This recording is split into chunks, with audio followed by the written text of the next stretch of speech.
परंतु उस अंतिम साधक ने उसे धोखा दिया था। उसी दिन रात को तांत्रिक अर्जुन को नदी किनारे ले जाता है। वहां जल में चमकता है साधना का अधूरा मंडल और नदी से उठती है वही अप्सरा, अब और विकृत, आंखें काली, हाथों में तांत्रिक पट्टियां बंधी हुई। अप्सरा अर्जुन की ओर देखती है। साधना पूरी करो या जल में समा जाओ। तांत्रिक अर्जुन से फुसफुसाकर कहता है, अगर ये साधना पूरी हुई तो अप्सरा मुक्त होगी और उसका गुस्सा इस गांव को भस्म कर देगा, लेकिन अगर अधूरी छोड़ी तो तू मरेगा। अर्जुन डर से कांपने लगता है। अप्सरा धीरे धीरे नदी से बाहर आने लगती है। अर्जुन नदी किनारे बैठा कांप रहा था। दूर से आती मंत्रों की धीमी धीमी आवाजें उसे उस वीरान घाट की ओर खींच रही थीं। जैसे ही वह आगे बढ़ा, उसने देखा एक बूढ़ा तांत्रिक जटाओं से सना, आंखें बंद कर भस्म लिपटा बैठा था। हवा में गूंजता था, ऊं ह्लीं एंक्लिंग सोहम, कौन हो तुम और ये अप्सरा कौन है जो हर रात मुझे बुलाती है? तांत्रिक गंभीर और गूंजती आवाज में, वो अप्सरा नहीं है पुत्र, वो जल में कैद एक प्रेतिनी है, एक तांत्रिक अप्सरा जिसने सौंदर्य का मोह दिखाकर आत्माओं का शिकार किया है। अर्जुन हक्का बक्का रह गया। तांत्रिक आगे बताता है, सदियों पहले मैंने ही उसे साधा था, एक अप्सरा जो वर्जित साधना में बन गई। हमने मिलकर इस घाट पर एक पैक्ट किया था, हर पूर्णिमा को एक नई आत्मा, उसका भोजन। घाट पर एक अप्सरा और वही तांत्रिक। अप्सरा बोलती है, मुझे शक्ति दो, मैं तुम्हें अमृत दूंगी, हर बलि पर मेरी शक्ति तुम्हारे भीतर जाएगी। तांत्रिक सहमति में सिर हिलाता है। तांत्रिक धीरे से मुस्कुराते हुए, अब बारी तुम्हारी है अर्जुन, या तो किसी और की बलि दो या खुद जल में उतर जाओ। अर्जुन का मानसिक द्वंद्व। अर्जुन घबराकर, मैं क्यों, मैं तो बस उसे पाने आया था। तांत्रिक हंसता है, तुम्हारे लोभ ने तुम्हें यहां तक खींचा है, अब लौटना मुश्किल है। अचानक जल में हलचल, वही अप्सरा, मगर चेहरा अब भयावह, खून से सना, आंखें काली और चेहरा सड़ा हुआ। अर्जुन अब मेरा बन जा। अर्जुन चीखता। तांत्रिक मंत्र पढ़ता है, पानी लाल हो चुका है। अप्सरा धीरे धीरे अर्जुन की ओर बढ़ती है। अर्जुन पागलों की तरह इधर उधर देखता है।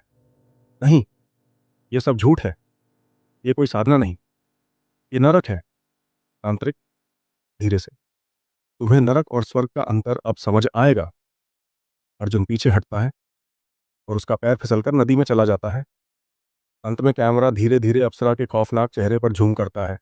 अर्जुन का शरीर जैसे पानी में नहीं बल्कि किसी दूसरे लोक में समा रहा था। ऊपर से नदी शांत दिख रही थी, पर अंदर अर्जुन ने देखा कि वो किसी विशाल काले जललोक में है। चारों ओर गहराई, जड़ता और अजीब सी गूंज। दूर दूर तक कोई तट नहीं, बस पानी और घना अंधेरा। अर्जुन घबराकर, ये जगह क्या है, मैं कहाँ हूँ? धीरे धीरे सामने एक प्राचीन जलनगरी उभरती है। महल, मंदिर और जलकुंड जो सब पानी के भीतर हैं। चारों ओर विचित्र आकृतियां जैसे अधजलीय आत्माएं और आधे जीवित आधे मरे लोग, और बीच में वही अप्सरा, मगर अब दिव्य नहीं, राक्षसी रूप में। अप्सरा धीमी मगर गूंजती आवाज में, स्वागत है अर्जुन मेरे लोक में, यहाँ तुम्हारी आत्मा अमर होगी, मगर मेरी कैद में। अर्जुन एकदम असहाय, वो भागने की कोशिश करता है, लेकिन पानी अब गाढ़ा हो चुका है जैसे जेली। पीछे से सैकड़ों आत्माएं उसे पकड़ने लगती हैं, सबके चेहरे विकृत और अधेले हुए। अर्जुन चिल्लाते हुए, मुझे छोड़ दो, ये क्या जगह है? अप्सरा हंसते हुए, यह वही लोक है जहां हर उस साधक की आत्मा रहती है जिसने कभी मुझे पाने की साधना की थी। मैं उनकी इच्छाओं का भक्षण करती हूँ। अर्जुन को याद आता है तांत्रिक की बात, हर पूर्णिमा को एक नई आत्मा। अर्जुन की चेतना में तांत्रिक की दी गई एक यंत्र की आकृति चमकती है। अचानक अर्जुन का शरीर हल्का हो जाता है और वो अपने शरीर से अलग हो एस्ट्रल प्रोजेक्शन में आ जाता है। अब अर्जुन जललोक के एस्ट्रल स्तर पर खड़ा है। अप्सरा चौंक जाती है। अप्सरा गुस्से में, ये कैसे संभव है? अर्जुन के हाथ में यंत्र का प्रकाश जो जललोक को चीरने लगता है। अप्सरा अपने असली स्वरूप में आ जाती है, सड़ा हुआ शरीर, नाग जैसी पूंछ और डरावने पंजे। अर्जुन डरते हुए मगर दृढ़, अब मैं तुम्हारे मायाजाल में नहीं फंसने वाला। अप्सरा और अर्जुन के बीच तेज ऊर्जा का टकराव होता है। आत्माएं चारों ओर चीखने लगती हैं। जललोक धीरे धीरे टूटने लगता है। अंत में अप्सरा अर्जुन को पकड़ लेती है। बढ़ते हुए शरीर से बच सकते हो अर्जुन, मगर मेरी दुनिया से नहीं। जललोक के दरवाजे फिर से बंद हो जाते हैं। अर्जुन अब एस्ट्रल वर्ल्ड में फंसा रह जाता है।